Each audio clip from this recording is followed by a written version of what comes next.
Hello, hello, hello. Welcome to another edition of the College Football Mafia Network. This is the sit down, and I'm your host, Nathan Bobber Brown. Appreciate everybody being here tonight. If I seem a little bit punchy, I am a little punchy. I'll just be straight with you. This has been a whirlwind 48, whatever, plus hours now on topics that we've been covering for more than 2 years, which kind of makes us feel good because we've been doing this a lot longer than anybody else. So I just want to make sure that we take a second, take a beat, and relax and understand that tonight, right here, right now, somebody who's become a good friend, not only of mine, but of the show and the whole team. And somebody maybe who's even a little more tired than I am. How are you doing, Bob? I'm well, Nathan. How are you? Tired. I admit I'm tired.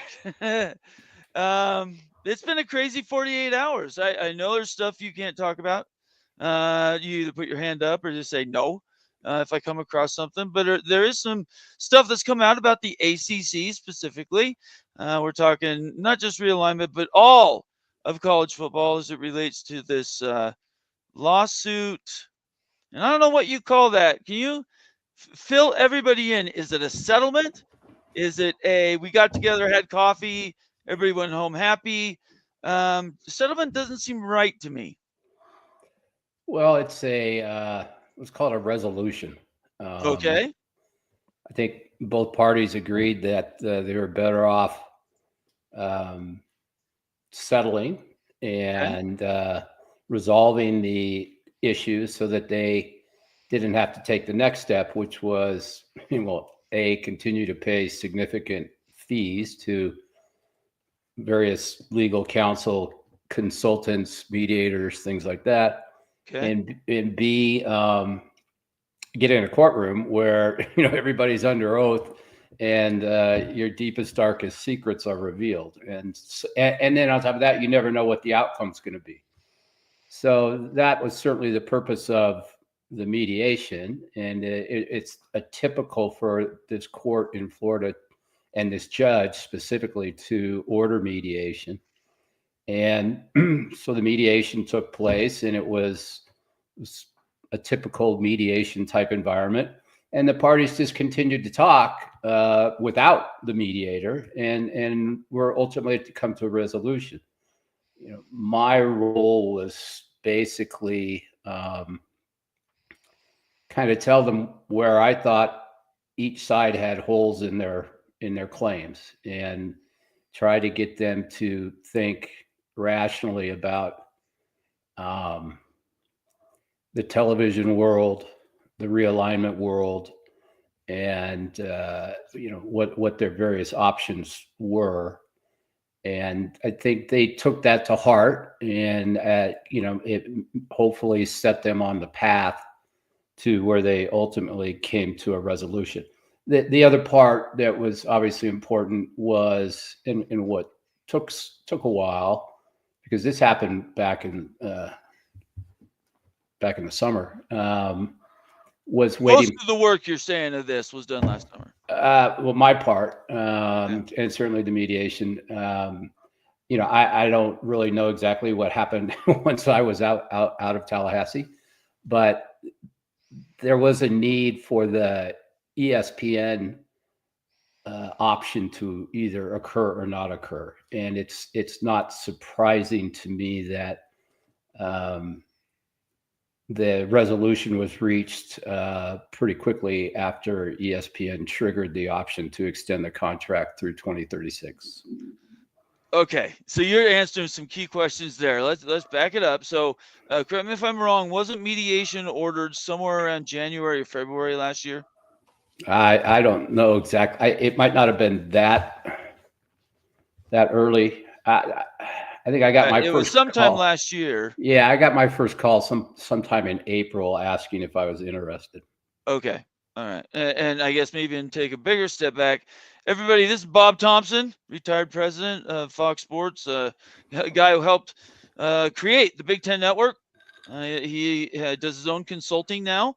As you can tell, he's out there wanting to play golf and get sunshine and do other stuff with his family. And so he now does this on a consulting basis. And so I'm just finding this information out now. Evidently, it came out in an athletic article maybe yesterday or day before. But you've been a silent mediator for months, right? Even when you engaged with us, that was something you just said, we're not going to talk about the ACC. Now you're revealing yourself that you were involved in that, not to say you were the only one, but you were part of that mediation as it got started. Is that right? Yes, I was the kind of the quote mediator. I was the guy in the middle, and Okay. then the attorneys and folks from the ACC and folks from FSU would be the two participants. Very standard, like I said, mediation, and we went from there. As far as being silent, I still have to remain somewhat silent. I can certainly talk about the things that they have talked about, but as the mediator, I'm under certain confidentiality provisions that I can't talk about, or I saw documents I can't talk about. There's a lot of things I can't talk about, but if you Right. ask those, I'll just tell you. And you've asked them before, and I just said I can't talk about that. Right. That's fair. That's totally fair. So, okay. We can jump ahead in time a little bit. We're assuming you're doing all this work in the background as a mediator. You have two engaged sides, both the ACC and Clemson, Florida State, were actively looking to get resolution, but each one of them wanted their own type of resolution. And isn't it true in mediation, there's no really winners, no super losers. Everybody is a little bit of both. Yeah, I think it's the situation for the mediator is not necessarily get what the mediator thinks is a good deal, but it's to get the two parties to a point where they think that it's a deal they can live with. And probably some of the best mediations are one where both sides are not necessarily happy with what they got, but they're happy that they got there. Okay. And that's my goal in that type of a situation, is to just get them to an agreement and a resolution so that they can not get into the courtroom. Okay. And that's the ultimate goal, is to do Yes. something not in court. So now let's talk about timeline. Last week, there were two big announcements that maybe people caught on or maybe didn't. The Redbird Capital with the Big 12, not necessarily hidden, but the fact that that was sort of in the open now was an event. I'm not putting any value on it, but it was an event. Another event that happened last week that maybe is more practical and comes with this settlement, maybe, and that's what I'm asking you, is the Florida State Supreme Court basically said to the ACC, no more. And I know you can't talk about details, but as events go, that was a pretty big one, wasn't it?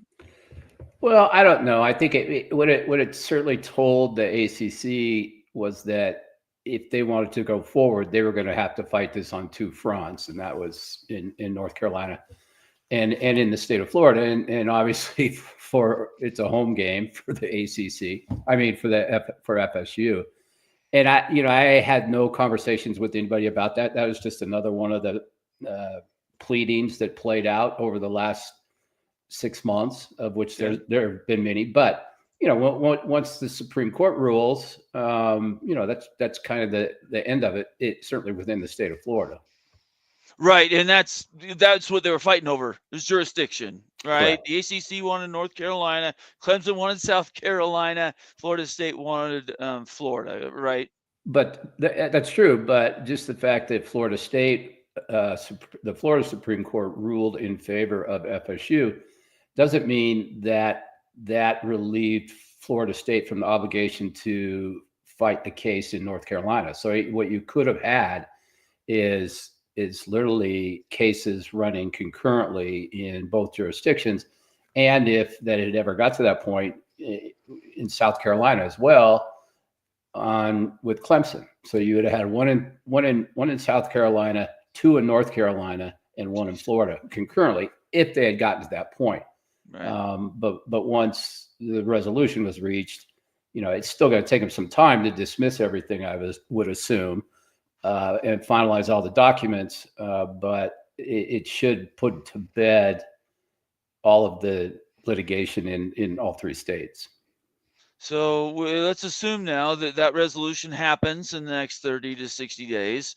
You have now external participants, and we're going to talk specifically about conferences. I won't name individual conferences, but I will say, is it now true that because everything's in the open and this arrangement has been shown the light of day, that now they can have first party talks with whoever they want? Because that's been an open question. People have debated it.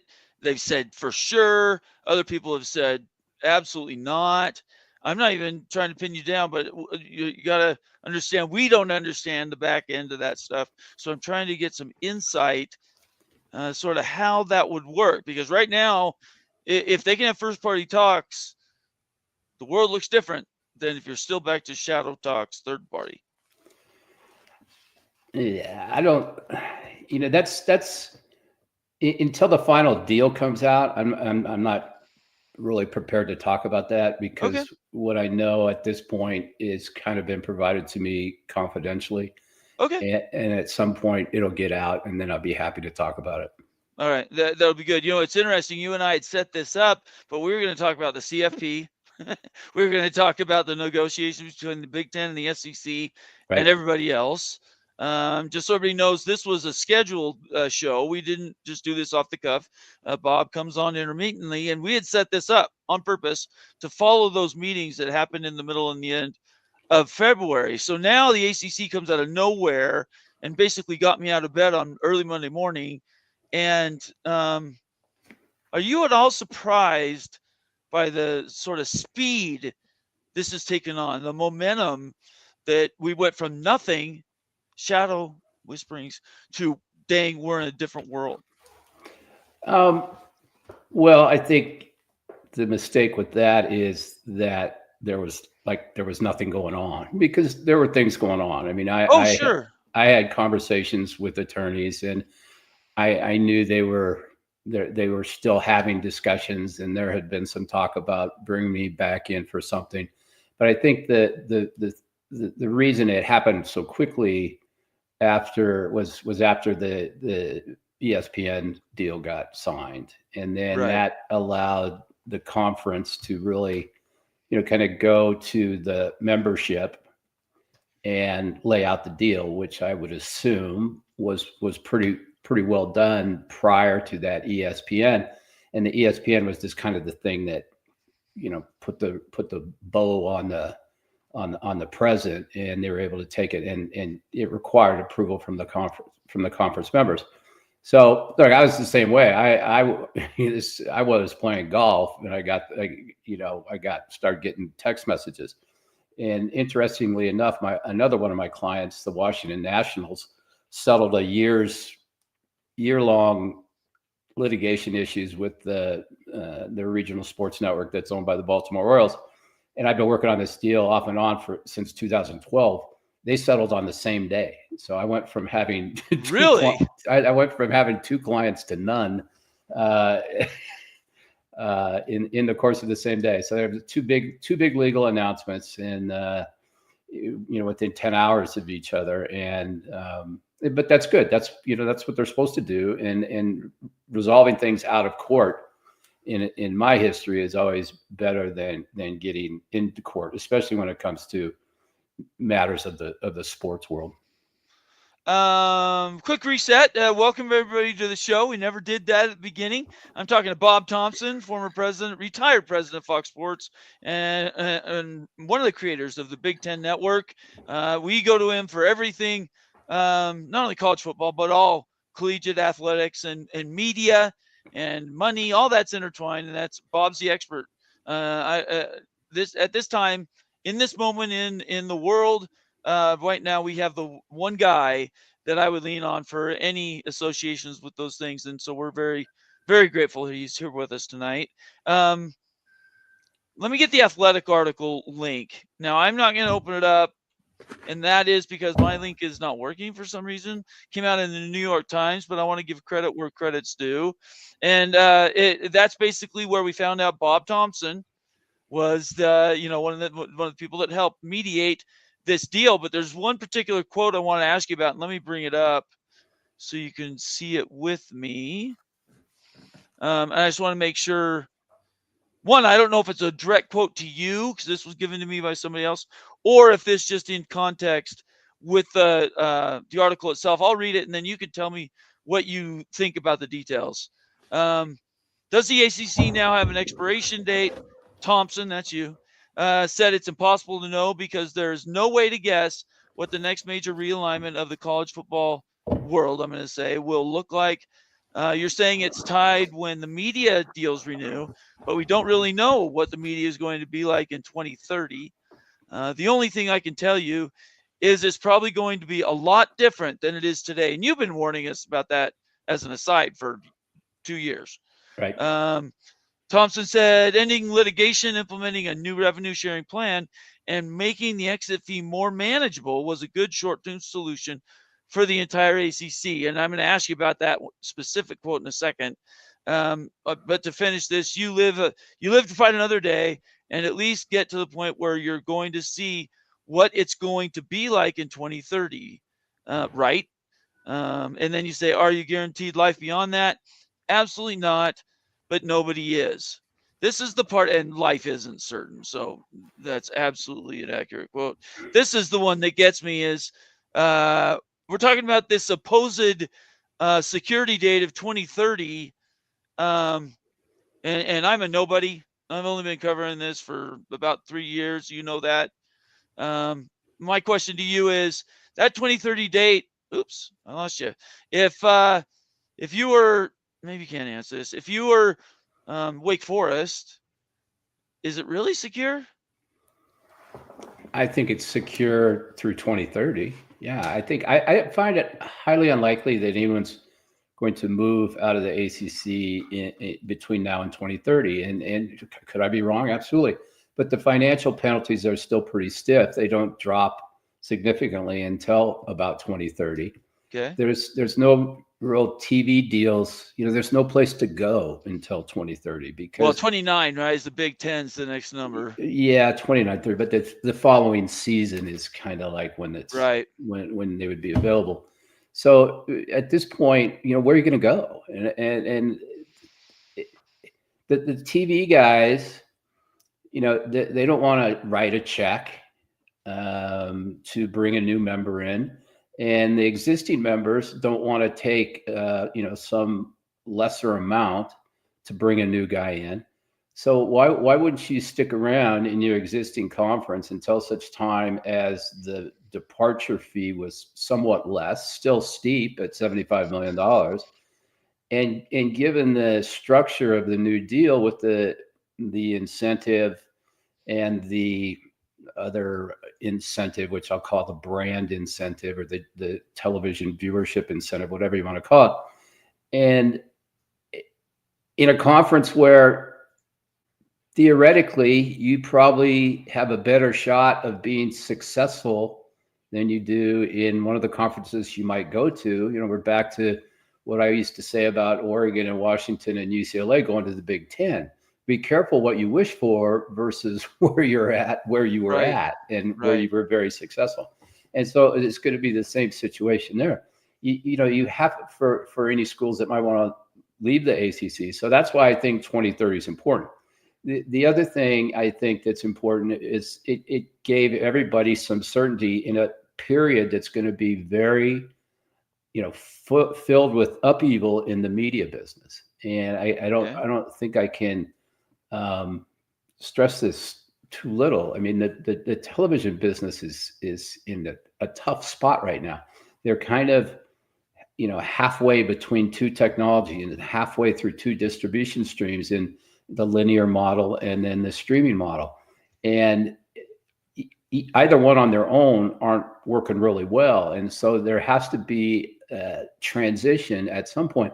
And so for anybody to sit here now, and, I probably have as good of an idea about this as most people, I can't tell you, what it's going to look like in 2030 because we don't know. And anybody who tells you they think they know or 100% know is is wrong, because they don't. I mean, things will change. There's probably somebody in their mom's basement, some kid designing some new distribution stream right now that's going to, make Netflix go away. I don't know what it is, but this stuff comes and goes so fast, and the market can change so quickly that for anybody to really look beyond a 5-year period is going to be interesting. And then you combine that with the fact you've got the CFP deal up, you've got all these other TV deals up. Historically, you've got an NFL look or opt out. You've got a variety of other rights coming up as well. MLB, et cetera, et cetera. You can't expect that there won't be some movement at that point. Some people will cast their lot. You're not going to be able to own everything. So some entities will be out. Some other entities will be in. Some other entities we don't even know about will probably be developed. And all of these people and entities will bring new things to the marketplace. And it at least gets the ACC and its current membership to a place where they're better positioned to either stay where they're at or to potentially move at that point. And I think that was what was important for the schools that were interested in leaving it, but it was also important for the conference in maintaining its position and positioning itself for what it could be going forward after 2030, because they locked in their ESPN deal. Okay. All right. Another comment from my team, and I'll just read this verbatim, and you answer, don't answer, but I want to make sure I give the opportunity to air it out. What, if anything, did ESPN and ACC agree to in diminished payments if big brands go before their deal is up, regardless of backfill? That's a question I've had from the very beginning. I believe I asked you even that on Twitter. You can't answer that one, right? That's correct. Okay. I don't know. I mean, I know what the existing deal is, but I don't, right. and I can't tell you that either. But right. And I'm not asking you. I don't know if it was changed one way or another. Okay. So let's add the second part of that. Let's see. If we don't hear that a contingency plan is in place for that, the backfill, and somehow ESPN agrees no matter what to keep the payments as is, it's massively different than if the backfill doesn't mean you keep same money per team. And in other words, you lose an FSU, pick up a Memphis. What does that dollar look like? And don't let me just finish this, and then you can laugh at me, and we'll get on to the next thing. But also, is it his recall from the public info, if and when ACC added Stanford, Cal, and SMU, did ESPN essentially have to pay a full share per to the ACC, even when SMU got 0, Cal and Stanford only got 30% share for several years? Let's see, how do I say this? You can, and I think that it's been announced that they received fuller shares and were paid, that the conference received full shares, at least for for Stanford and Cal, because they were Power Fours. Right. SMU, I don't believe, because it was the G5. It might have been a different situation. And that was the money that was kind of the fact that they took a lesser amount, which I believe it's been reported it was about 30% less or something like that. Right. That was the money that funded the incentive, the conference, the winners, whatever you call that, for basketball and football, competition bonus or whatever. Yes. And so I think that you could assume then that ESPN did pay a full amount. Now, the other thing, and I'm not going to say one way or another, but normally deals have a baseline of schools. And so if certain schools leave, it's very possible that they'll still be above that baseline, because they were probably, the original baseline was the original membership of the ACC, and then they added 3 schools. So if they lose 3 schools on a per school basis, maybe they don't get paid for 3 schools, but the remaining 15 are still getting paid what they would have gotten paid otherwise. So I don't know that again, I don't know whether there's reductions for specific schools at all, but I think you could assume that ESPN probably paid full boat, and it's been reported they paid full boat. So I'm not sending out any top secret information here, Right. but and that probably they use those 3 schools to, nobody at the ACC told me this, but they use those 3 schools to backfill in advance. And so you could look at it and say, well, they've already backfilled. Well, and I think you could carry that forward just without going into some super secret plan. You lose 4, and I'll just name the 4 schools everybody's talked about: UNC, Clemson, Florida State, and Miami. Right? If we make an assumption, again, it's an assumption. Take what you want from it, but those are literally the next best brands that are available outside of Notre Dame across all of college football. Those are the top 4 brands. I would argue that are better than the best in the Big 12, and that obviously means the rest of college football. So it's hard for me to believe in countenance that ESPN's just going to sit there and say absolutely 4 AAC schools to be named in the future. We're going to pay the ACC the exact same amount, even though you've just lost what Ute has found out is about 48%, right around there, of all their viewership in 4 brands. That's where people get twisted, right? How do you balance those 2 things out? Well, but if they lose beyond more than 3, then you've got a different situation, and that's something that I don't know what they'll do, and it depends how the agreement's looked at, and what changes might have been made. Okay. But so I can't, your guess is as good as mine on that one. Okay, all right, that's fair. By the way, I don't know when Bob wants to leave, but I normally have a good timing in my head when he wants to take off. So if you want your comment to be read, obviously there's only a couple of us here. It'll have to be a super chat in the next however long that's going to be. I appreciate everybody being here, but Bob Thompson making an appearance on the College Football Mafia Network, and I really appreciate it. All right, so my next question is, going back to the calendar. So the ruling happened in Florida. That is actually after the ESPN re-up happened at the end of January. So now Tuesday comes around, and the very first thing everybody hears when they get up in the morning is there is a settlement. I'm not going to call it a settlement, but that's what people have called it, an arrangement. And then not 4 hours later, On3 has this just bombshell about 200 million. And the reason that's significant is because when we worked up the math, you pretty much figured out to keep the same value. If Florida State left, they would need around $300 million. Now you're saying you can buy out and walk away today for a third less than that. And then in 5 years, it'll be even less than that. It's there. Part of that just doesn't make any sense. Well, part of it is you got nowhere to go. So where are you going to go? Well, that's fair. That's fair. You don't have an invitation to go anyplace. You're going to go, and there's still question that if you go early, if you control your rights. And I'm not sure if how is that a question?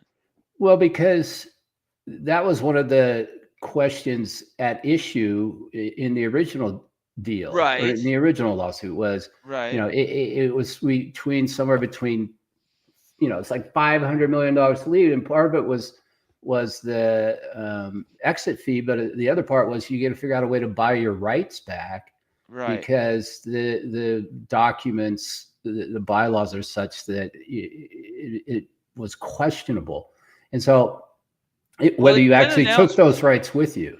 Bob, it's actually been announced that they're all wrapped up now. No, I understand, but you still got to pay the money, and you still have somewhere to go. I get you. And so I think that's the question. In Florida State or whoever, Clemson walks away, who are they going to play? What are they going to do? I mean, it's just not as simple as, that's why Texas and Oklahoma didn't leave early. I mean, they finally left early, but they didn't leave at the very beginning. So, I think this whole idea that everybody's going to run for the gates is just misplaced. And I think, and I don't, even a couple $100 million is still a hell of a lot of money. And is there ways it could get financed? Sure, probably. But do you really want to do that in this day and age? And yeah, I'm not saying I think that will happen. yeah, I'm just trying to sort out the organization part of it, which says, regardless of what the dollar amount is now or as it depreciates, they still have to have a place to go to. Florida State and UNC, they're not going to go out and go independent, for instance. But there are options, and the one I keep hearing over and over and over again, you're not going to talk about it in detail, but North Carolina seems to be universally admired. And now you have politics, right? The North Carolina politics with North Carolina State, they're so entangled. Don't you think that 5 years between now and 2030, 31 is really just preparation time? Well, it's preparation time for everybody because everybody's going to be staring at what the new reality is in the television world and who's going to pay these bills. Everybody's going to be staring at the reality of dealing with the House settlement and all the subsequent lawsuits that will come as a result of that. And everybody's going to be dealing with, potential realignment and what's the CFP makeup, what's the NCAA governance, there's the Big Ten and the SEC, overthrow everybody. And, so it's going to be a very tumultuous time in the collegiate world. And I think the one thing that Florida State and Clemson gained throughout this was a shelter, a place to shelter during this period of upheaval. Like that. And a place to, kind of hang their hat and be part of a conference. And, it wouldn't make any sense to spend all that money and just be out on an island by yourself. I think, Yeah, no, I don't. I'm not a proponent of that at all. Yeah. So I don't know anybody that's. I mean, look, I understand where people are coming from on that and the things like, is every conference gonna, go to an unequal revenue sharing thing? I don't know. I mean, I just know that the guys who are toting the weight and are the ones who are being paid, and are doing most of the network appearances at some point, as the ACC has now figured out a way to get some of their schools almost as much money as some of these others.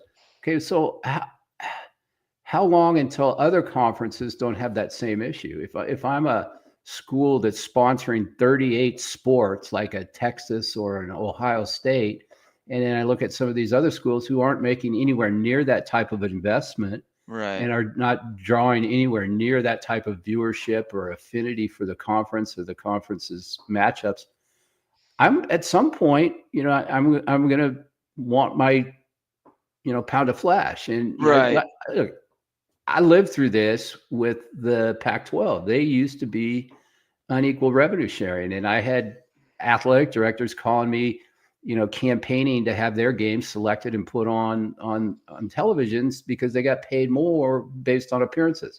Right. So it's a doable situation. I mean, it happened in the Big 12. It was kind of laid out differently in the Big 12, and that Texas had their own network, and that was allowed by everybody else. And so that gave them an unequal revenue share. So it can be done, and it can be done in a manner that doesn't overly affect just the guys at the bottom. There's ways to do it in such a manner that it doesn't necessarily cripple anybody. Keep this in mind.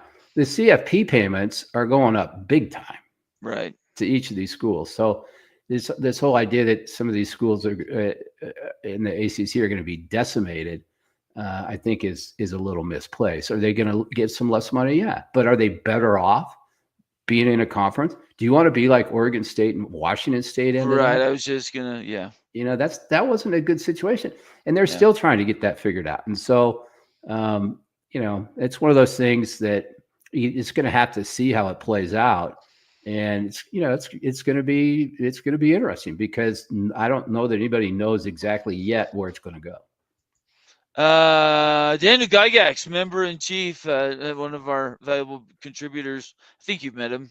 Mm-hmm. He says, what do you think will have to occur for Notre Dame to join a football conference? Isn't that the $1 billion question?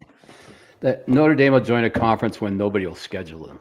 Yes. I don't will think that that's ever happen? I don't think that's going to happen. I mean, if you look at them No. now, between the NBC deal, the fact that they get a share of revenues from the ACC and the ACC network, and the fact that they've got some preferential treatment as it relates to the CFP, they're getting paid right up there with the SEC and the Big Ten. So I don't see any reason, and they pride themselves on their independence, and they've made some scheduling arrangements, and they're going to have to continue to do that in order to have some level of relevance.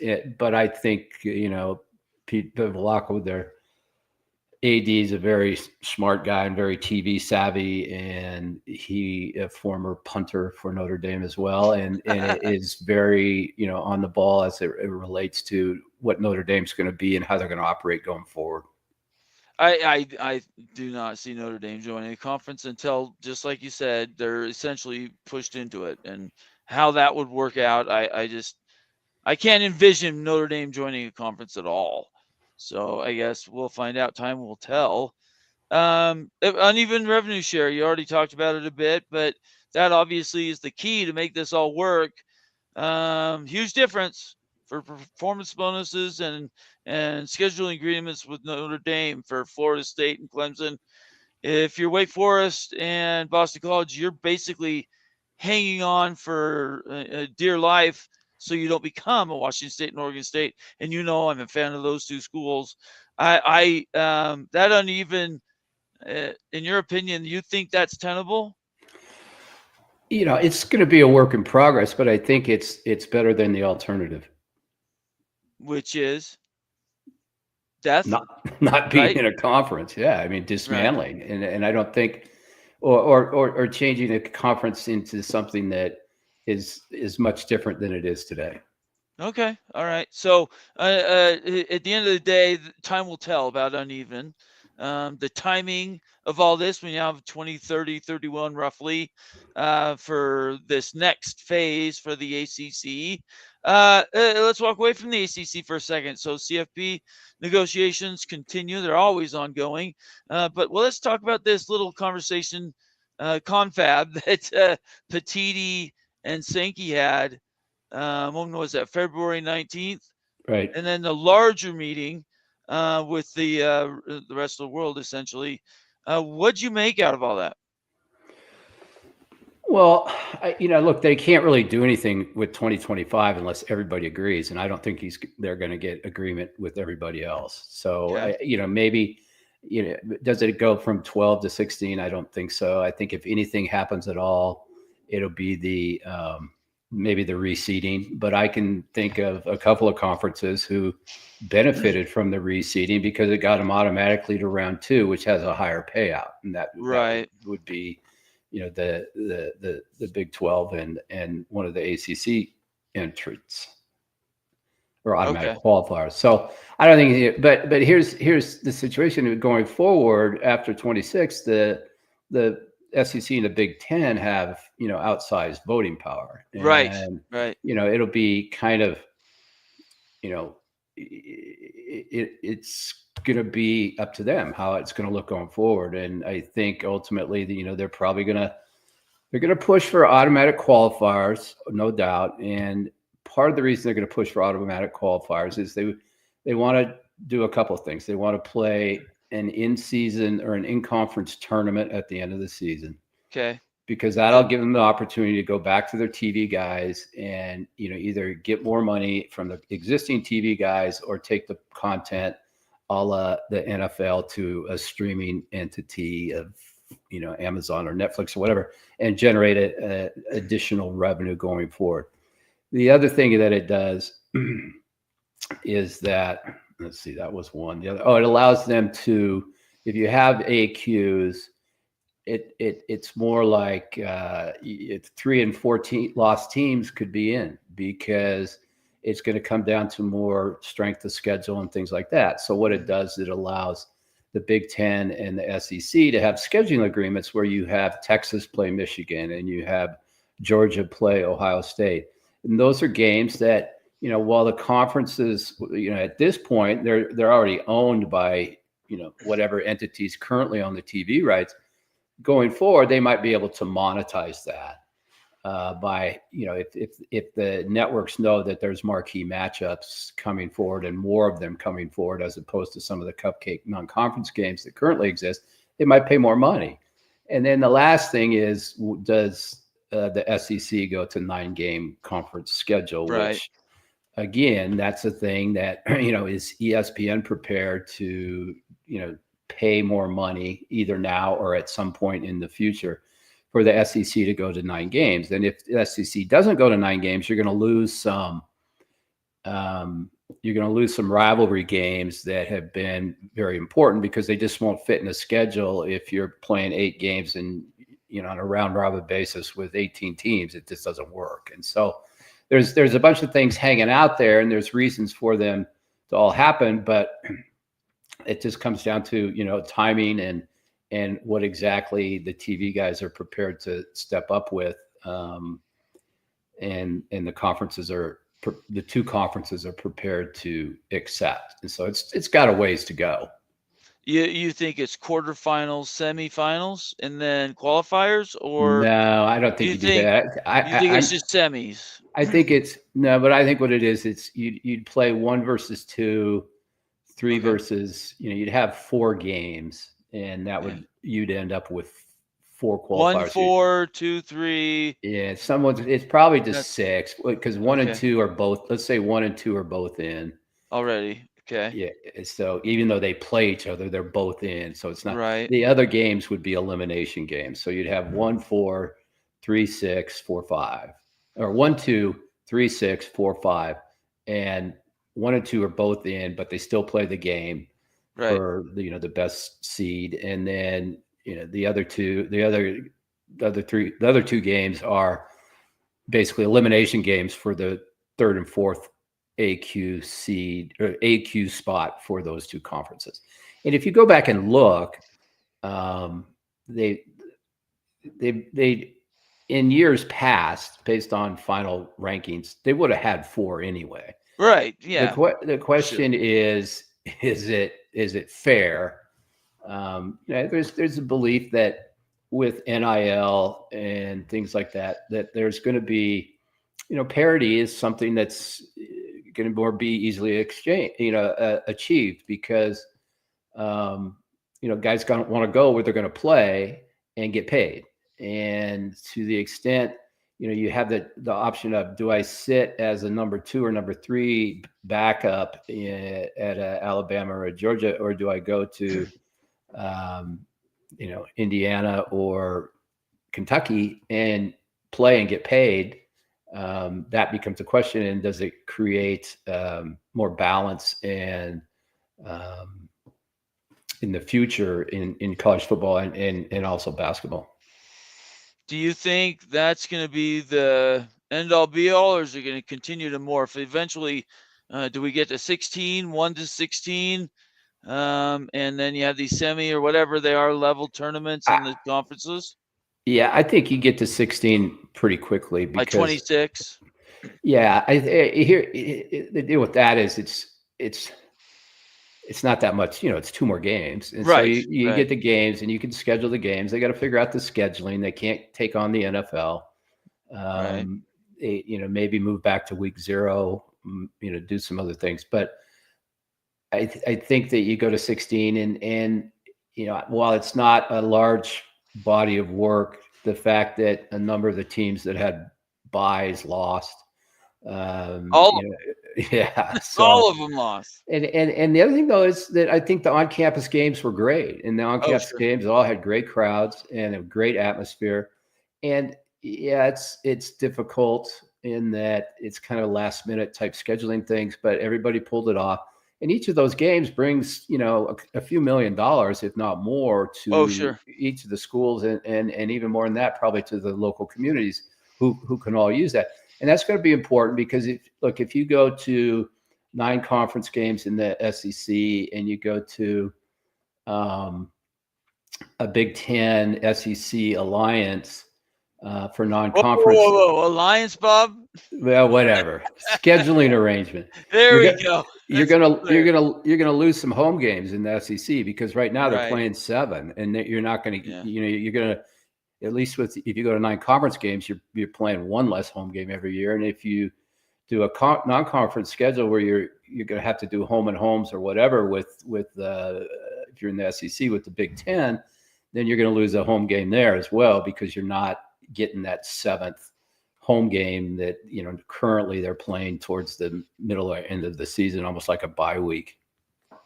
This is fascinating because we haven't gone this in depth in quite a while on the CFP itself, but you're talking adding more weeks to an already now extended college football season. If No, you not go to really. 16, No. you're talking about having some sort of a mini tournament for these conferences. Yeah, but you could play those all the championship weekend. But it's still another game though. It's another game, but it's not another week. Okay.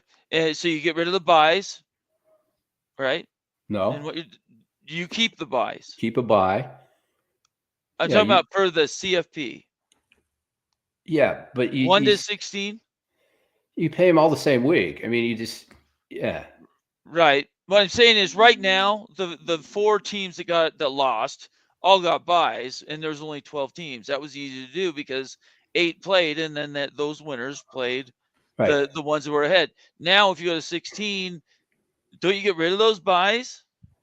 Yeah, you get rid of the buys, but you play the games the same week. Right. Okay. Yeah. I want to make sure we're following the same. So there's more games, but it's you're not adding a week. You're getting rid of the bye. I thought you were talking about the bye weeks during the regular season. No, not at all. I'm only talking about CFP. I got you. Yeah. Yeah. So you're going to have to be smarter with your scheduling, which is another reason why I say move the season back to start at week 0.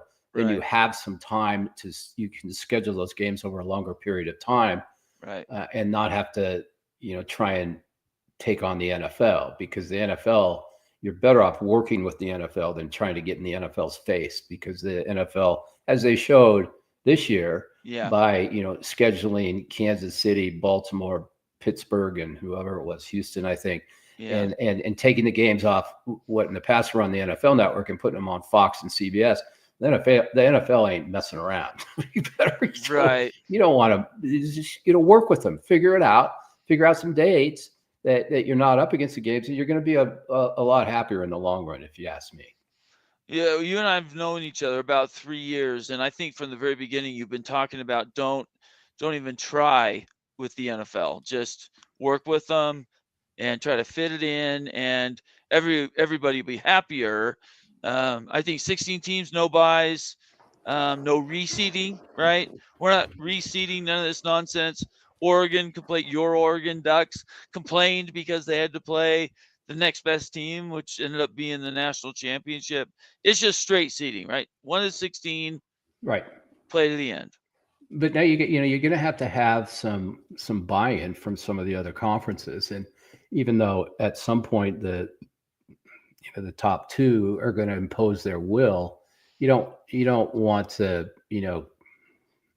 scorch the earth. You still think Congress has a role to play in all this, right? Well, Congress has their own problems, but I think that that's at some point you don't want people running to Congress, and that could be what happens if the other 10 are kind of kicked to the curb and treated like second-class citizens. That's not going to go over well, and they were kind of relying on Congress right now to come up with something as it relates to NIL. Right. And that's not exactly going great. So what gives anybody the idea that they're going to be able to figure out the playoff system? So I think there's certain things you need to handle yourselves as opposed to relying upon the government to handle them for you. Yeah, I think anybody who has to run to Congress for support has got issues. Right now, the Congress Yeah, can't even support the themselves. last thing you do is invite the government into your business, and look, this Right. is a business, and it's a very valuable business, and you don't need their help. All right, I'm gonna ask you one more question, and then I'm gonna All let you out of here. right, great, Is that great? that's perfect. Okay, it works perfect for me too. So now all of this is done. The ACC's got this five-year sort of lattice structure underneath it. I'm still not sure how strong it is. In 2031, how many power conferences are there? When I say power, I'm not talking about the just general participants, schools that really aren't trying to win a national championship. I'm talking about the top brands. We've talked numbers. You're not going to give me numbers, but is it still reasonable to say that that number could be anywhere from 40 to 72 teams, sort of irrespective of conferences? Oh yeah, I believe that absolutely. I mean, Okay. the question is, are they in conferences? Or are they in some other structure? And that's the only Right. question that's out there.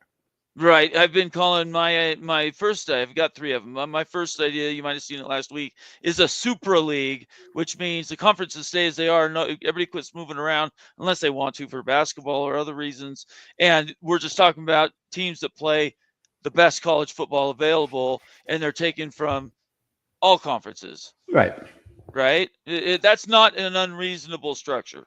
No, that's kind of the well, to compare it to a soccer situation, they had a Super League proposal, but they play the Champions League, which is kind of Right. like the top guys from the various clubs around the world, play each other in a very long round robin tournament. So Right. yeah, that's a conceivable one without a doubt. I mean, I think if I hope that doesn't happen, because I think that's not good for college football. But it just depends on kind of the how everything working from a TV and media standpoint, and who's where's the money coming from. Right. That's private equity, maybe other sources of individual income. But it sounds to me like we're counting down to, you can call it whatever you want, but 29, 30, 31, 32. It's going to be pretty exciting. Yeah, I'm going to go away for a few years, and hopefully I'm still around after when that Don't comes around. don't do that. I need you. Don't do that, please. I would miss you too much. All right. You're too Thank you kind. so much for coming on. I appreciate you. I guarantee you there's some people out there saying, "Oh, wow. Okay, I guess bombers are not so stupid." So I appreciate you coming on. You're fantastic, and I appreciate your friendship and all the inside tips you give me. I hold those dear, and I really appreciate you coming on tonight, Bob. My pleasure, Bomber. You take care. Have a good week. Okay, you too. We'll talk to you later. All right. See you. Okay, bye-bye. All right. Wow. That was, I'm a pretty good interviewer. Pat myself on the back. I think I do a pretty good job. Bob Thompson makes it easy because he's been doing this longer than I've been alive. That's not a knock on how old he is, just that how in tune he is with everything that's going on. And I think it's remarkable. It was very revelatory. Is that a word? Revelatory for ACC, College Football Playoff, Supra League. That's when I'm going to start championing him. At the end of the day, everybody wants to see the best football brands playing together. And I hope we get to a point where the conferences don't matter. So I'm going to clap you out. Thank you so much, Bob. I really, really appreciate you.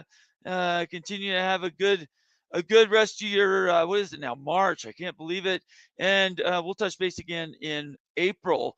I appreciate everybody for joining tonight. I now am going to dive into comments and questions. Obviously, for timing reasons, we simply cannot do those with Bob. Having one super chat was great.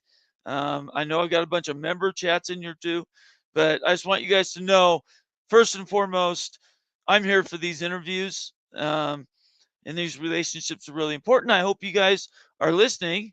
I think you are, because you're the smartest viewers out there in all of YouTube, social media viewership for what is going on in college football. And I thank you very much for your time. So we're going to back up all the way to the beginning of the show. Give me 1 second. I got I talked myself out here. All right. Rock and Rant, I know you're sitting out there somewhere. If you want to join, I'd love to have your insight. I know you had some specific questions in there. I know there were other questions that either are, members of the Mafia family or other people that asked me to do questions. I really barely even got to the one or couple from Rock and Rant. But there's some really good bits in there of information we're going to try to parse out. I will give everybody, I have some actual real life stuff to do this evening. So I'm going to say we're going to go about 35 minutes around there. I want to be honest with you, let you know about how much time I can take. I'll go through as many comments as I can. Obviously, if you want your comment to be read or addressed, make it a super chat, guaranteed. Otherwise, we here at the College Football Mafia Network always defer to members' comments. And then, of course, anybody can comment. And I appreciate you follow me on Twitter and subscribe on YouTube. Make sure you follow everybody in the College Football Mafia family.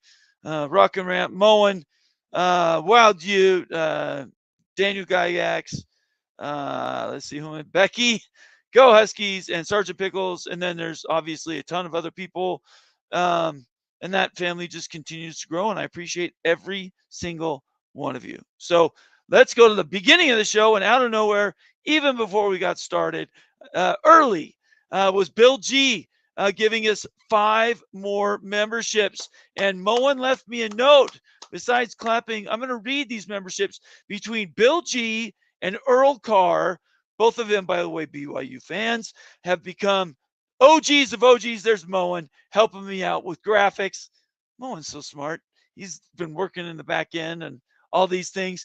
Thank you so much, Earl. Thank you so much, Bill. And these are the people.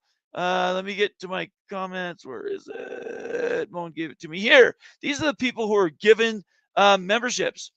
All Good 720, Nittany 89, X-Man 88, One Infinity Choice, and CHJ 229 were all gifted by the one, the only Bill G, OG member, one of the originals, one of the actual first people. He and Earl Carr were in the top 10 first subscribers that we've had around. I thank you so much, Bill. And then Earl Carr's went to BU Patrick, Michelle Weintraub, David Sabanash, and one of those. Let's see, Perry Stevenson, and I'm missing one in there. Jeff Watson. You guys have all, again, been given memberships for both those 10 new memberships. Everybody, thank them if you received them. If you received one, and consider paying it forward and giving somebody else a gifted membership. It's how we keep this thing going. And College Football Mafia Network is way stronger because we have people like Earl Carr and Bill G that gives the gift that keeps on giving, which is the College Football Mafia Network library of shows. And I'm just going to bring this up. It's incredible now. I can't even go through them. We're well over 100 videos that are all for shows, right? These are all just live shows. But the membership one, this is the one that's member videos that are coming almost every day now. And if you have questions about college football, if you want to be the smartest guy at the water cooler, I know we don't do that anymore, but sitting in your pajamas working from home, the way to do that is become a member of the College Football Mafia Network. And these are some of the shows that have recently been put together. Not long shows, not 2-hour shows. We're talking 20 minutes, the max 30 minutes. Wild Ute University, Private Capital 101. How big is the Big 12 can cash in? How big is it? Sorry, I'm not reading well. Another one from Wild Ute says Mountain West expansion, the best Louisiana team to add. And the last one I'm going to mention by name is Pac-12 expansion targets. Data reveals best fits. All 3 of those are Wild Ute University. We also have Moen Rance in there. And then we have Daniel Gygax. We have Big Ten Mafia. Sergeant Pickles and Becky, everybody's doing videos, and they're all for members. So instead of sounding like a carnival barker, I'll just let you know that we do this on purpose. Nothing is taken for granted, and we put these shows together for you. And hopefully they'll answer some of your questions. We've certainly got a library in there from the last year that will talk about ACC and realignment, and then everything else, Pac-12, AAC, Mountain West, you name it, Power Conference, we cover it. Usually right here, and it's not because I'm the host, there's a button right here that says join. That's the button you have to join from. You can't join from Twitter. So if you're watching on Twitter right now, I am begging you, take a second and jump over to YouTube and not only subscribe, but consider becoming a member of the College Football Mafia family. There you go. More graphics from Moen. That subscription really helps us keeps us going. We're doing a hard push in this offseason to get to 5,000 subscribers. We work for every single one of them, and they're not all live shows like these. So I encourage everybody for doing that, and we're very grateful for all of the gifted memberships and everything else that we've done tonight. Let's just jump in here. Immaculate says, whoa, Bob was in the mediations. Yeah, that was news to me too, Immaculate. I didn't realize that. I hadn't seen that New York Times article. Let me see if I can find that again. Give me a second. Here's the link for the New York Times article that mentions Bob by name. Yes, the Bob Thompson, the guy I just was interviewing. I think I might be the first person to interview him with that news, maybe in the whole world. Outside of this announcement, I don't know if he's been on any other YouTube shows. So I feel extremely humble that he was willing to come over.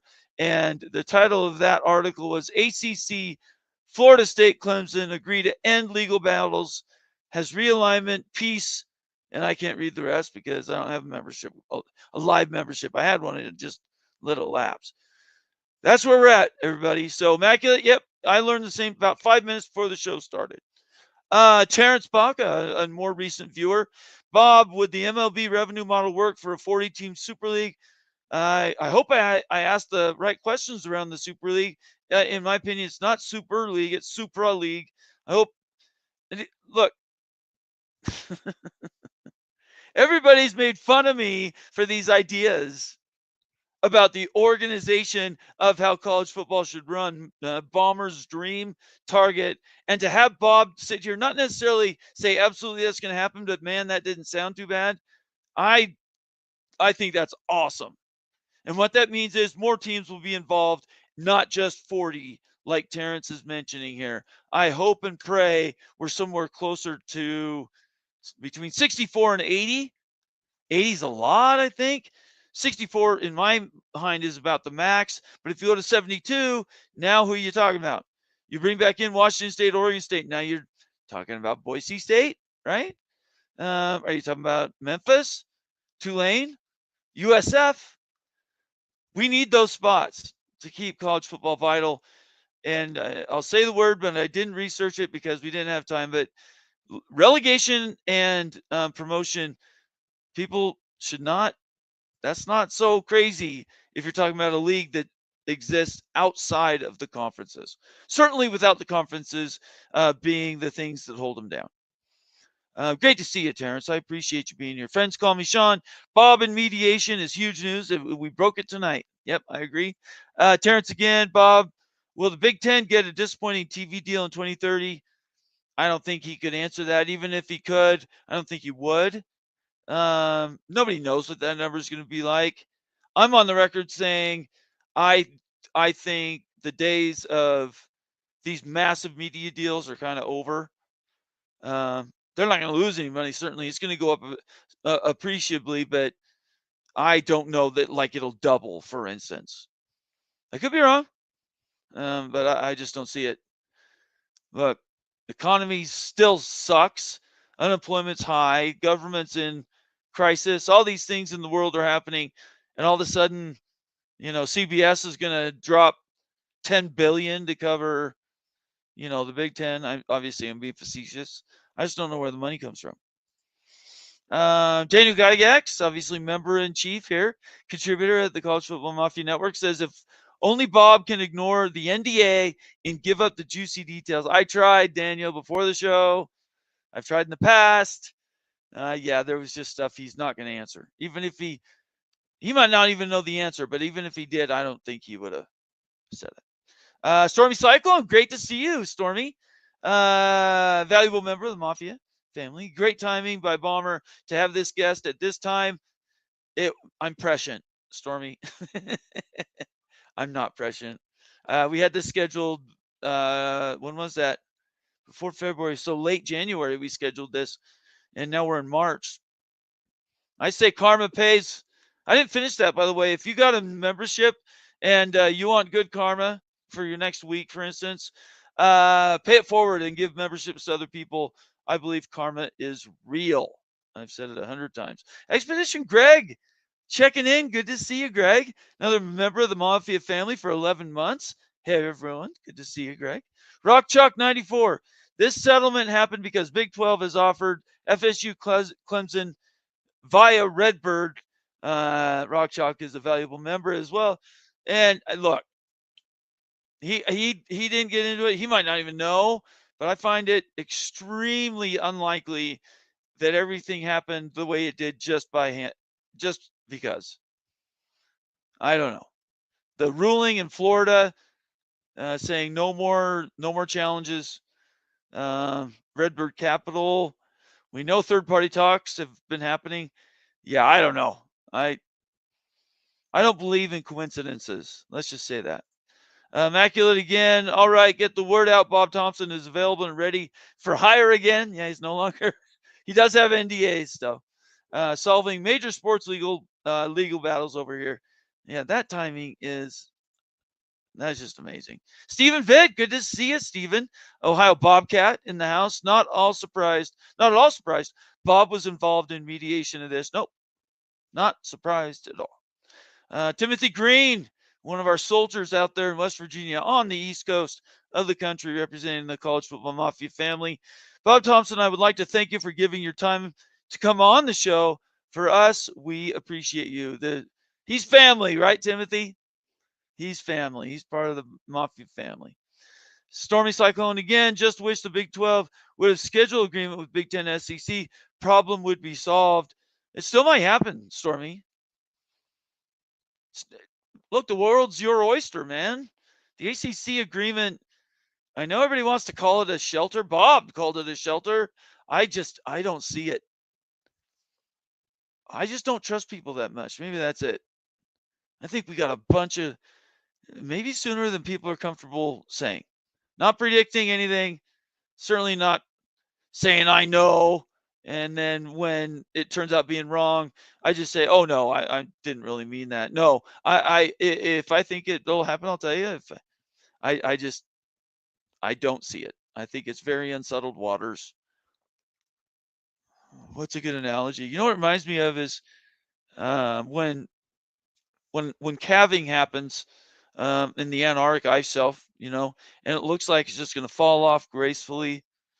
And what ends up happening? The momentum takes over. I'm sure you've seen the videos, and you get the underside, the almost purple blue of that giant piece of ice. And then what does it generate? This huge wave that if you're anywhere within a quarter mile, you better run for your life. It's like a tsunami. That's, in my mind, that's how I picture this ACC settlement. Take it or leave it. That's where we're at for me. BYU football, that would be Shonsky. Good to see you, Shonsky, another valuable member. That just told me a lot for 2030. Why would ESPN extend through 36 if they knew Florida State and Clemson were leaving?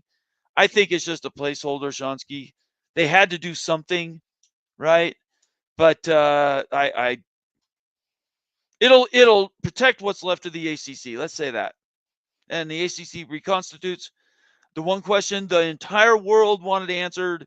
My number one question is the one he would not answer specifically, and that is what happens when schools leave the ACC, and what does the media valuation go to if it goes to anything, specifically by who they're replaced by.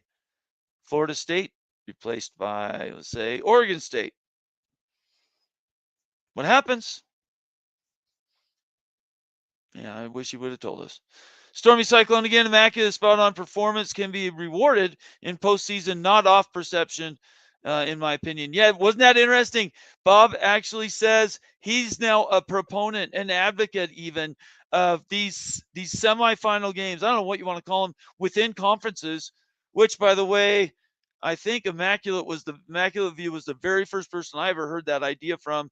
Since then, I've come up with my own sort of slant on it, but certainly Immaculate said that between new governance and having these semifinal games within conferences for participation in the CFP, that was amazing. And I hope you guys are bookmarking these comments and putting them on Twitter for me, because that's not my strong suit. But just those slices where Bob said this about the CFP, and he said this about the ACC, and then he said this about these semifinals or whatever they are for the conferences. 16 teams, no buys, right? No reseeding. Bob's not in charge of any of that, and yet the fact that he said them out loud means they're in the ether, right? Timothy Green again. However, by the Big Ten and the SEC doing that is not fair for the Big 12 or any other conference. As far as that goes, it's not fair to them. Yeah, Timothy, I'm afraid there's no fairness. I wish there was. I'm sorry. But fairness is not in college football, unfortunately. I don't believe in fairness doctrine anyway. Devil Frog, the original a Mafia member. He and I came up with the Mafia name in general 3 years ago now. Okay, let me get this comment, and then I want to hear from you, Rock. So Devil Frog says, regular season conference champs would have AQs. Championship week should be reformatted as wild card. I love it. I love the name. For week for teams 2 through 5. You can break that down as often as many subdivisions as you want in your conference. But really, what we all need to look at is how many games are each conference playing. Is it 9 or 8? So right now it's 8 in the SEC and the ACC. All right, Rock, what is going on? I hope I represented your questions well. You did excellent. I'm like 15 minutes behind the show itself, but I did catch all of the Bob Thompson interview. Okay. And was paying attention. So my biggest question for everyone who might not have caught it in or is catching up, and I don't think it's just mine, but I'm just articulating mine, but I think it's everyone's, is, okay, so if you're Wake Forest, why do you do this deal, right? One part is, well, if ESPN opts out in 2027, you could be SOL, right? Trying to figure out where your check's going to come in a world that everything goes crazy in between times. But right. The question we talked about last night with Yudon and you and Moen on the third emergency edition of the week, right, was yeah, I know, I'm getting tired. But everybody's watching because we're all junkies, so it's good. Yeah. Was all right. So we don't know. We know that ESPN re-upped through 2036, and in theory, they re-upped in the terms we know. And if you go back and look at any video that Yuta's done, it's like somewhere like 50 something, 54, 55, whatever $1 million in 2036 with the natural escalators, right? Right. So somewhere around there. So the question is, if you lose your top 2, 3, 4, 6 brands, do you still get 50 something $1 million? In which case, it's an awesome deal for Wake Forest because you're still good either way. I'm just using them as the proverbial, like, one of the awesome schools that has lower TV ratings. Right. But was there something that we don't know yet? Maybe it will come out in time that actually is part of you guys better sign and settle with FSU, or we're now re-upping in that same moment with something put in right. that was a contingency should you lose bigger brands tomorrow, 2026, 2030, whatever. Right. We're going to make a deal you can't refuse. Yeah. And from what Bob said, and I know he couldn't completely answer, but like him saying what he could say, and then his normally, which is, this is what normally happens in this industry kind of thing. It seemed to me that, one, he confirmed that at least, I believe it's all 3 schools. I don't think ESPN was able to not give a full share for the admission of Stanford, California, and SMU. But whether it's like 2 full shares, 3 full shares, or 2.5 shares, all of that money that Stanford and Cal are only getting 30% on through 2031, and SMU is getting 0% on through 2036. That's what's funded success initiatives. So you essentially have either 16 or 17 full TV shares in the ACC now through 2036. Or did something happen where there's a contingency if you lose your big schools? And Bob seemed to say that, well, they already backfilled 3, so that if they lost 3, they would still be essentially like, which is what we talked about 2 years ago or a year ago when this happened, that they would still be getting their number because they already backfilled and they're above the initial composition of the conference. The thing I took away, the new question for me is, okay, if ESPN didn't change the terms at all, right? And Wake Forest, like, you're golden if Florida State, Clemson, North Carolina leave. You're still getting $50-something million through 2036, which is at least probably $35 to $40 million ahead, even with inflation and then renegotiation in the future of where the Mountain West and Pac-12 will be, since we're all hearing that their new deal is likely to be $4 to $5 million and maybe $8 to $10 million ahead of the AAC. But is it really? Because if you lose a 4th school, then the shit hits the fan. Yeah. Because then, like, that's what my question is that a thing? Because you backfilled 3, but if you lose 4, does that change the composition, even if ESPN agreed to pay the same rate no matter what, right? They just kept it going and there was no change to the underlying agreement. So that's like the next tea leaves that hopefully, to me, we find out either because of freedom of information, good reporting, something else. Because from the reason why I care is not so much like, how does this affect Miami as a Miami fan? Or how does it affect Florida State? I want to know, because to me, that's the difference of whether somebody like, I don't know, and I just keep using the same thing, Louisville, decides to make a move sooner. If they know the risk of the other ones going, there's more incentive for you. Let's say the Big 12 is open to taking 4 ACC schools, and they don't assume they're getting Miami, North Carolina, Clemson, and Florida State. Right. You don't want to be the 5th choice in that list. No. Right? So somebody, if you know that you know, there is something that's going to deflate your value through 2036 if those other guys leave, you might want to be the first one to make a move so that you're not the 5th seat on a 4th seat bus. And to me, that's the part I'm super curious to see if we can find out through, again, freedom of information, disclosure, Florida, Clemson, any other state entities, or reporting that comes out in the coming weeks. And now it's like that 3rd versus 4th thing that Bob sort of talked about is the one I'm wondering about. Working backwards from what happened to the Pac-12, and I was on top of all that for as long, well before it started. I was trolling you guys on here, saying, "What the hell are you talking about?" Yeah, I think 2 things happened at the exact same time. I think actually 3. I think the 4 brands that you're the primary brands everybody knows, including Miami, they're already planning exits. They're already having these first party talks. Timing might be the question, but I think they're really trying to be the first one out the door in that regard. At the same time, I think Louisville, I don't know about NC State because of the whole North Carolina thing, but Virginia Tech, maybe Virginia. Certainly, if I was Pitt, I would be burning down Brett Yormark's store today. Absolutely. But I think they're already planning their exit. Timing it's not if, it's when. I think Louisville they're the Colorado. They want to be that team that isn't left behind, like unfortunately a Washington State and Oregon State. So they're going to get proactive. And the minute this triggers, the Big 12 is going to be there with a check. I don't care what the amount is in the moment. They will make that right. And then last but not least, I think the ACC today, this minute, is going to be proactive. And they're going to do what they did before. They're going to bring on schools knowing they're going to lose schools. So you can imagine, like, and that's the next question. Yeah. I guess that's a good question. Is if the ACC, if it's the same as before, right? But we don't know all the terms of that deal. Like, that was the thing that was probably the most interesting about a possible lawsuit going forward is any discovery coming into the public view without, the best Sharpie you've ever had blocking out every word you actually want to read. And do they go and add like one more? Do they go pick Tulane tomorrow? Yes. Right?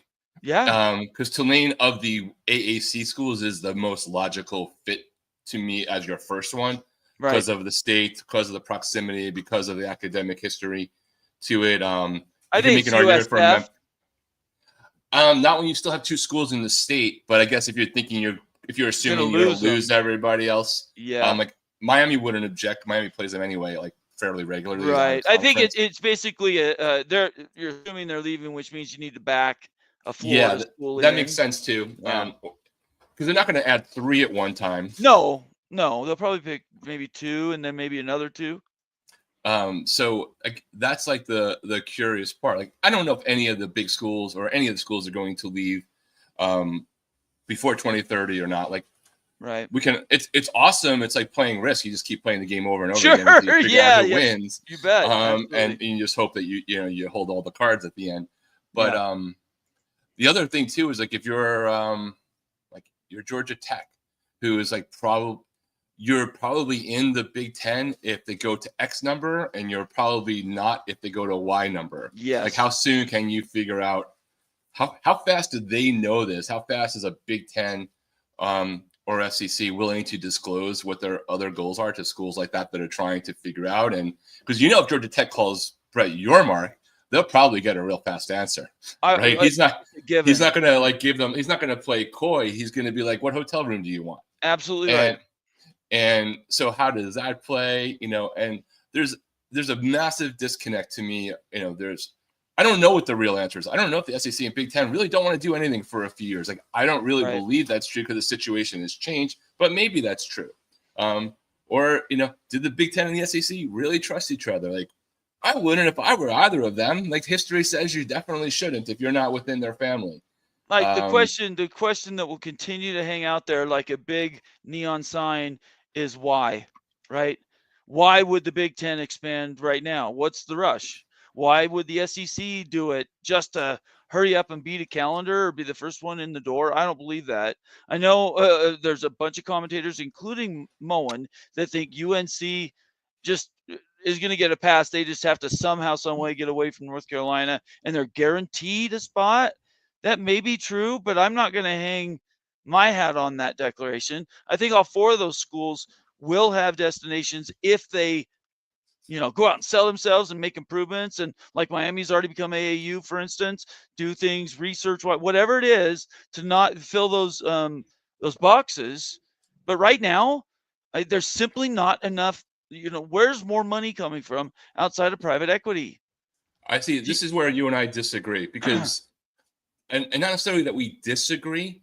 I think that my view is that you might be thinking too much in the box, right? Like what none of us know is the assumption is you either come in for 100% share like UCLA and USC, right? And you time it to be like when the new conference deal is going, or if that's like one more train card down the road, then you have to do the 50% share like Oregon and Washington.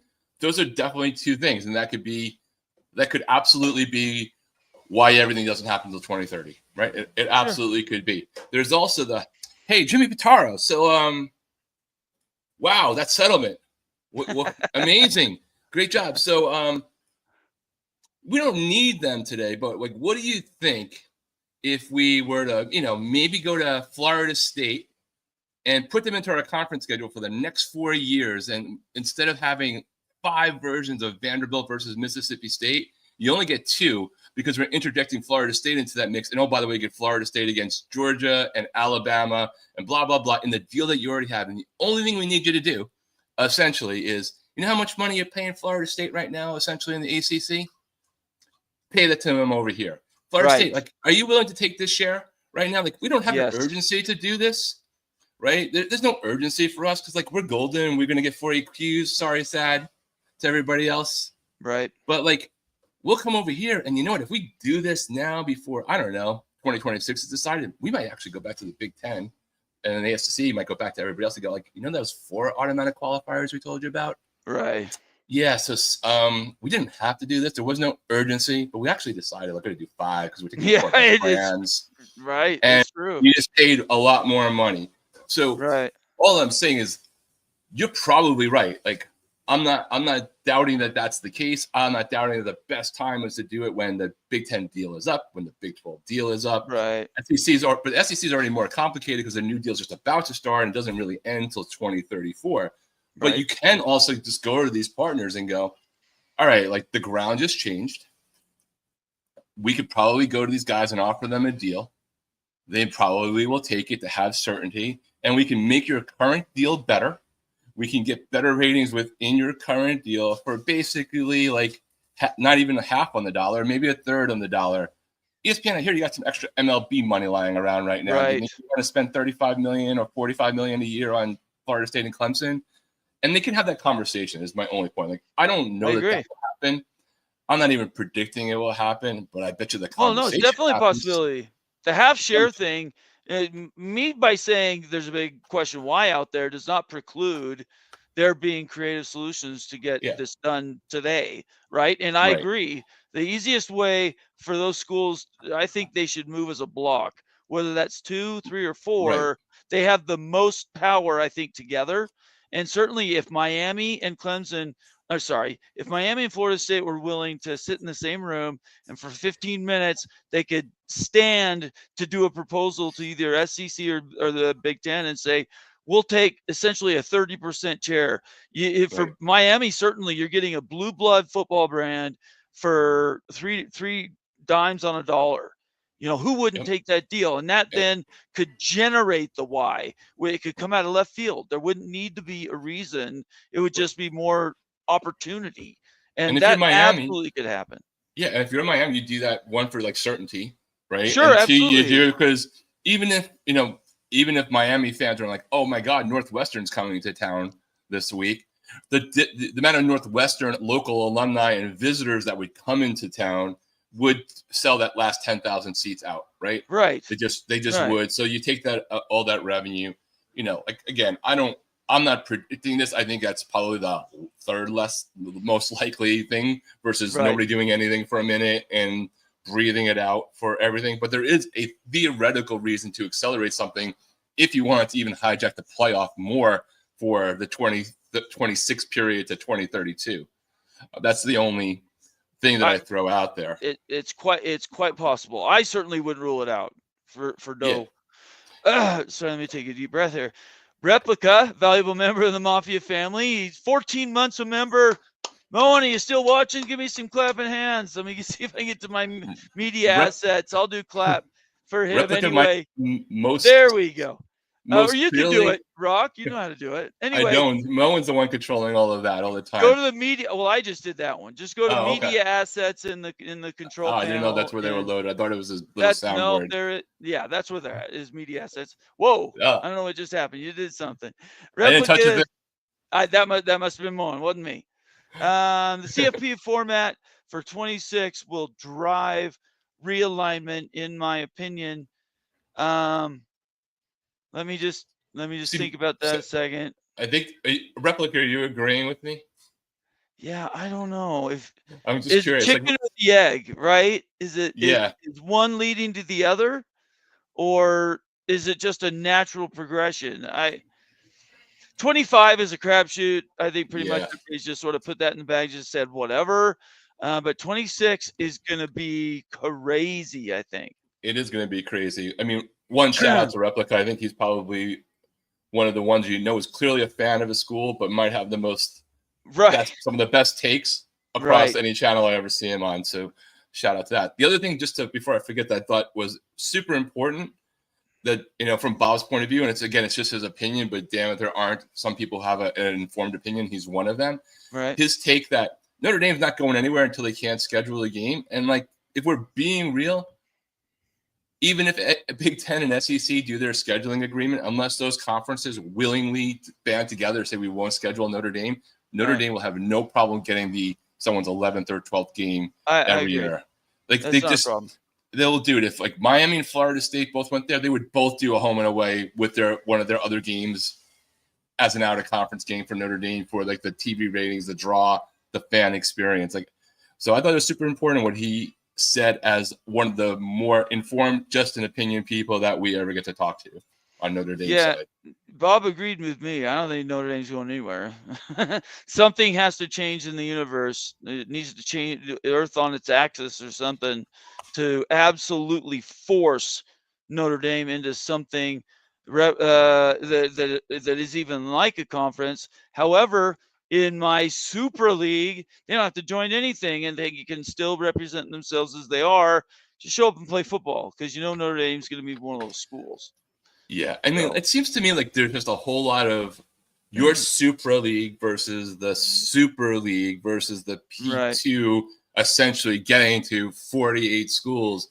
Right. Is also juxtaposed with they're going to form a new corporation to administer the college football playoff with the P4 in there to administer themselves, kind of thing. I don't think those are mutually exclusive, though. I think, but I think they're just.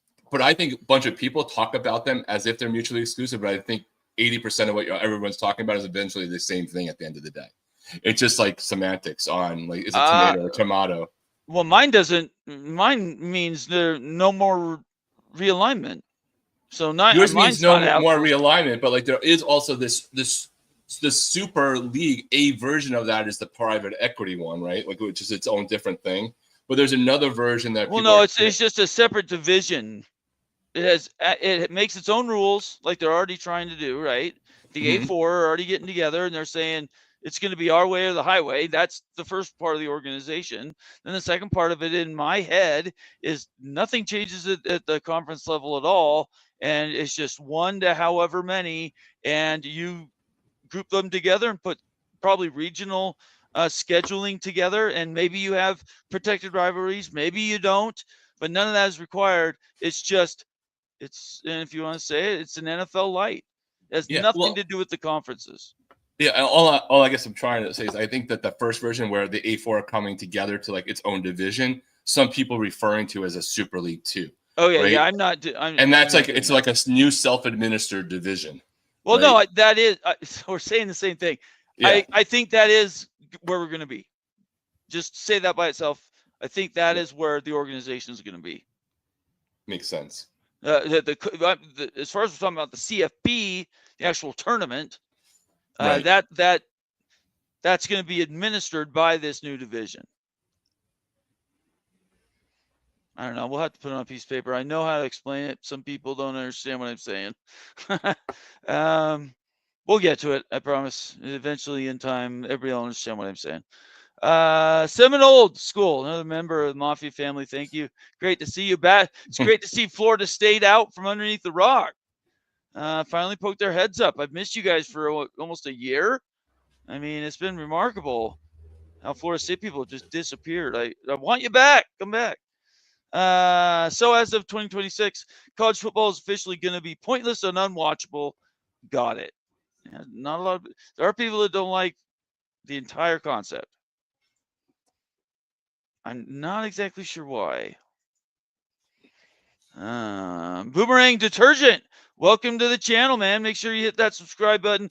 Give us a thumbs up. If you're watching right now and haven't given us a thumbs up, tell me why.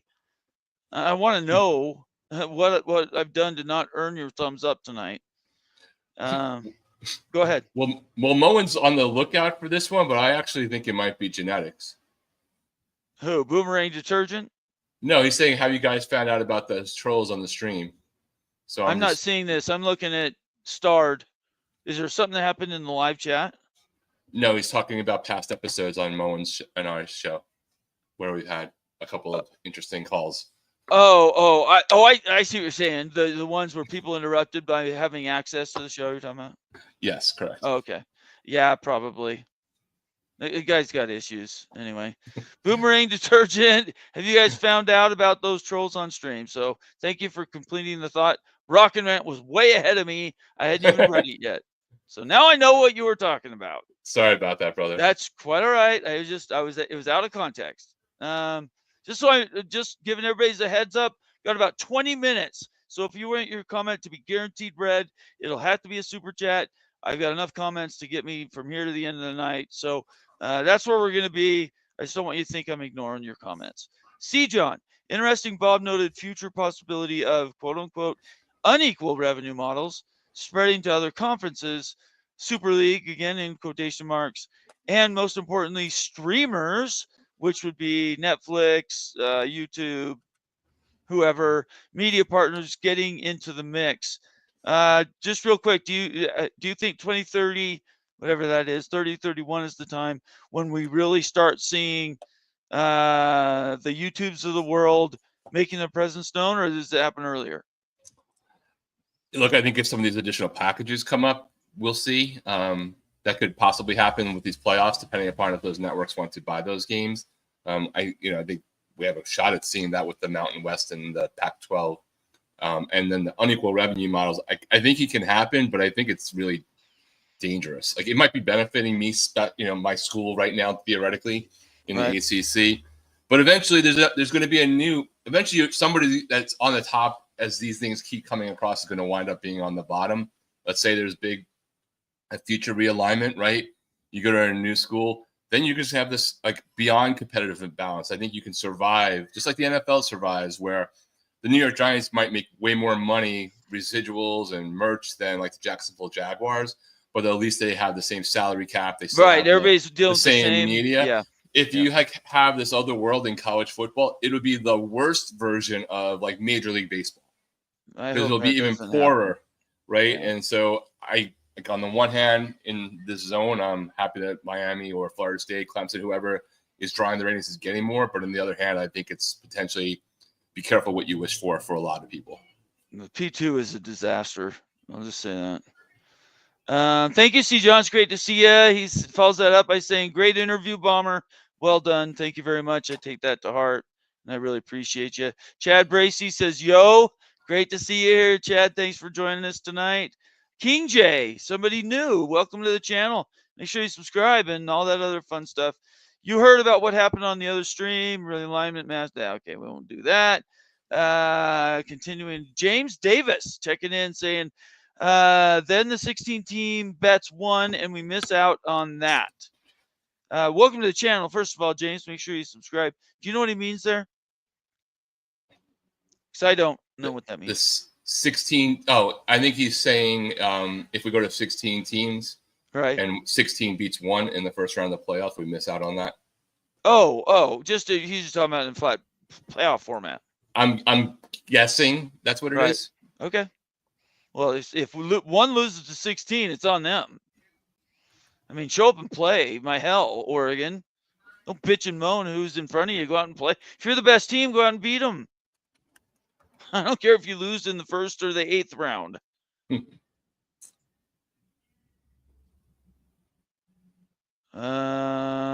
Okay. Kalani. Okay, Hilani, it's great to see you. I hope you have a great night. Friends call me Sean, that's not happening.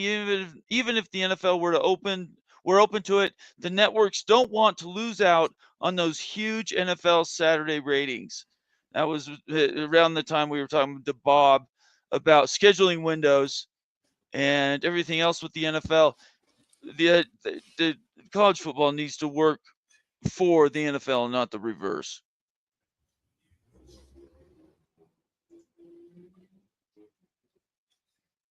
Okay, you don't have a comment? Oh, I didn't know the context. It doesn't matter. Mac says, Bob Thompson over here solving conference standoffs. That's funny. Friends call me Sean. Want to keep conflicts to a minimum. We'll have to work with NFL possible. See if NFL will just take Sunday and Monday for a couple of weeks. That's what you were just talking about. Understood. Yeah, I don't think they're going to give anybody anything, Sean. No. Almighty Finn, it's great to see you. Welcome back. At Bomber. Hey, love the show. Great to see you, Finn. Miss you around here. Don't be such a stranger. Conundrum says semi-pro football. Look, you can call it whatever you want. Don't get caught up in semantics is what I would say. I don't care what it's called. Yeah, just get it right. Yeah, do you care what it's called? Not really. I just want to see Miami play Florida State. I really okay, there you go. Stitcher, 47, $2 super chat. Not sure what it was for, but thank you very much, Stitcher. I appreciate you. There you go. Let's go. I love these graphics. Absolutely loving. Stitcher, welcome to the channel. Make sure you subscribe and consider becoming a member I'm going to do one more bump as we start to wind this thing down. You're not becoming a member for me. You're becoming a member for Wild Ute University, Moan Rants, Rock and Rant, Daniel Gayax, all those, because of all of our member videos. And there are a ton of them now, probably closing in on 100 member videos. And it's worth your subscription. It's a few bucks. I guarantee you will get your money's worth. There's enough to say about that. So yeah, just go to the main College Football Mafia page, and then right in the middle of the main page, there's a join button. Click on that, and it'll take you where you need to go. All right, let's get to a few more comments as we wind this extremely long 3-day stretch down. I'm ready for a day off. BYU football, Shonsky in the house saying the Pac-12 division of the Big Ten didn't get better because they went to the Big Ten. They are still Pac-12 teams now that have to travel more. It's stupid. Rock, you want to say anything to that? Yeah, no. I mean, these decisions happen because bad decisions happen before them, right? So you're like just dealing with the reality of bad management causing you to have to make tough decisions. So, I don't really cry for the football teams having to do that. I cry for like the Olympic sports that are having to do it. Yeah, the traveling for yeah. I agree with you 100%. I agree.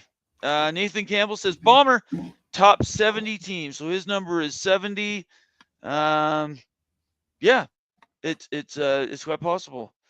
It's great to see you, Nathan. Thank you for being here tonight. Again, working backwards, Daniel Gygax, someone showing their shortcomings. I guarantee that's not me. Daniel Gorby coming in. What are those? Those are Spears. Spears, Florida State. Daniel's a valuable member of the Mafia family. I'm really tired, Daniel. I apologize. Welcome to the show, and I hope you learned something from Bob Thompson. I did, for sure.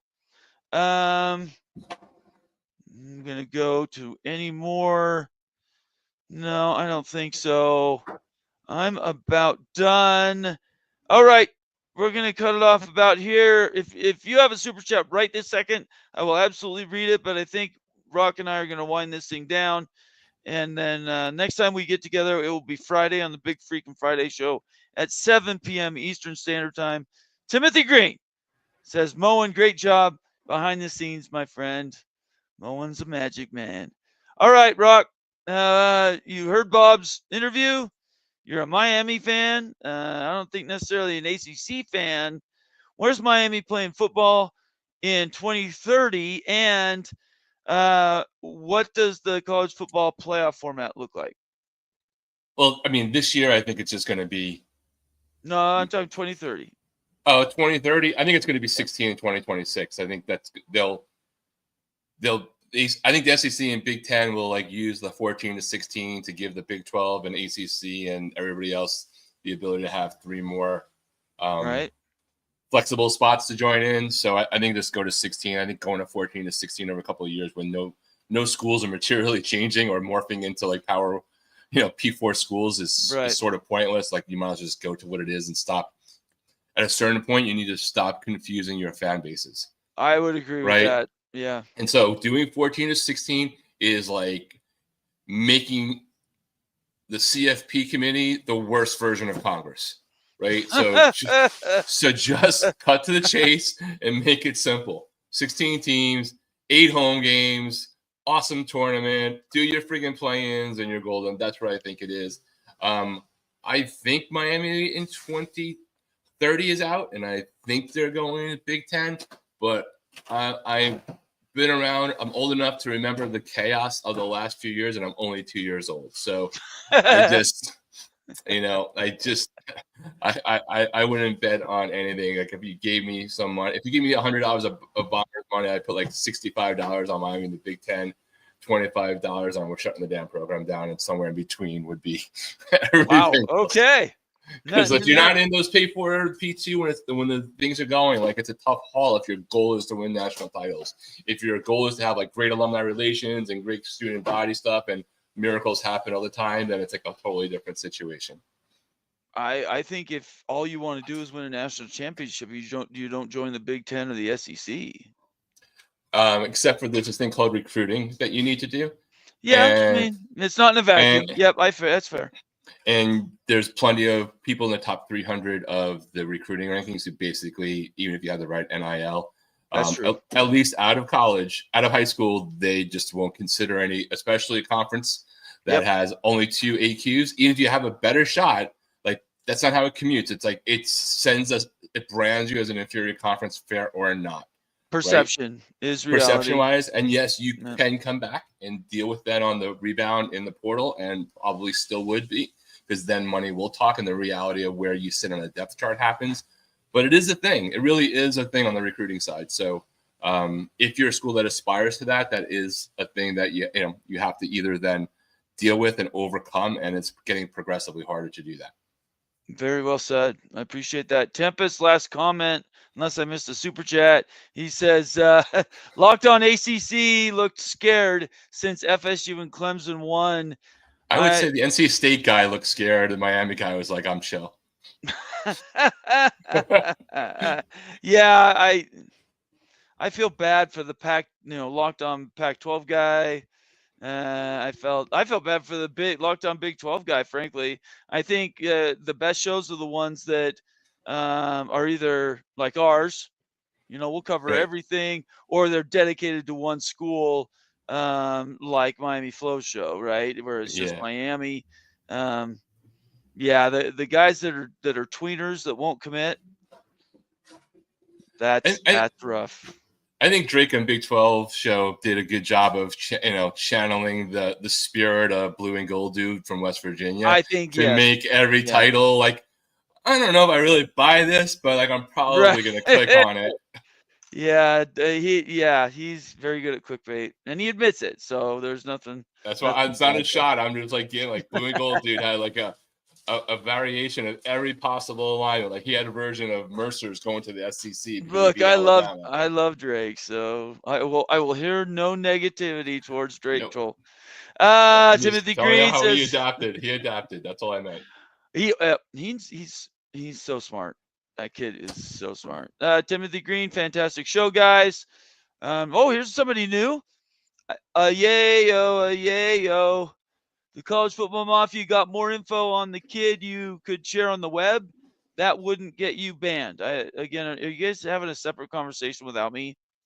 I don't know what is going on. I'm sure he's alluding to the. Okay. All right. The sleuthing that we're doing on. Okay. Who thinks that he's anything more than a one-eyed snake? Yeah, the alternative hypothesis, Locked On Big 12 is doing great. The Big 12 has a feel similar to the 96 to 12 Mountain West Conference. So 1996 to 2012 Mountain West Conference. Oh my gosh. All right, I'm tired. I'm ready to go. Glenn Hanna pops in. I hit the thumbs up like a starter. Thank you, Glenn. It's great to see you here. Salute to Oregon and their continued recruiting dominance. I appreciate it. I hope everybody enjoyed the show. I'm busted. I am absolutely done. If news breaks after this in the next couple days, somebody else is going to have to cover it on the College Football Mafia, but it's not going to be me. I appreciate every one of you. And the fact we have Bob Thompson on you here, if you're just getting to the show, stop. When the show ends, rewind, slide that slider all the way back, and the first 55 minutes is Bob Thompson. And I guarantee you there's news in there you did not know. We broke news tonight. So that's it. Not going to paraphrase or just watch the show. First 55 minutes. Thank you so much for joining me, Rock. I appreciate it. Yeah, no problem. Everybody have a great rest of your week. And I will see you probably Friday night. Big freaking Friday show at 7 p.m. Eastern Standard Time. So for Rock and Rant, I am Nathan Bomber Brown. Everybody stay out of trouble. Have a great night. Yeah, take a second, subscribe. Yeah, give us a thumbs up. Don't forget, that's how we keep the lights on. And thank you to all the super chats, certainly all the new memberships. Bill G and Earl Carr are absolute stud rock stars. And you guys keep me coming to work. So I appreciate you. Everybody have a great night. Stay out of trouble. Peace out.